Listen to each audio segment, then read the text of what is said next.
আসসালামু আলাইকুম রহমতুল্লাহি ওয়া বারাকাতুহু। আমরা এখন চলে যাচ্ছি পদ্মা সেতুর মাঝখানে অবস্থিত। আমরা এখন দেখতে পাবেন বিরতি এই মাঝে আমাদের অসাধারণ ভিউ। এখানে টলার মলার সবকিছু আসে, এখন মতো নাই, কেন নাই, পানি কম হয়ে গেছে। মানে এটা মাঝামাঝি পদ্মা সেতু আর যমুনা সেতু মাঝামাঝি পাশাপাশি এটা হলো আপনার পদ্মা সেতু, ওরা যমুনা সেতু মাঝামাঝি তো অবস্থিত। বিশাল বড় চর, এখানে ফ্যাক্টরি কল কারখানা দিলে টলার মালা আসে, কিন্তু এখন পানি তো কম, টলার মালা ঢেকে পড়ে, তার জন্য আশা হয় না আর কি, ওইরকম ওই ধরনের আশা হয় না। মামার স্কুলে পরীক্ষা দিয়ে আসলাম, ইন্টার সেকেন্ড ইয়ারে। সবার পরীক্ষা ভালো হয়েছে আশা করি, কিন্তু যারা যারা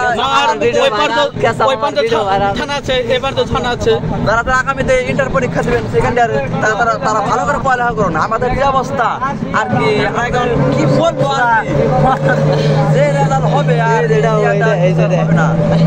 আর তুমি এত আশা কেন আছো? আমার রোগ আছে নাকি? খুব কষ্ট, খুব কষ্ট, এত রে কাটছিলাম লেগারি নাই, কাটতে কাটতে লেগারি, হ্যাঁ কাটতে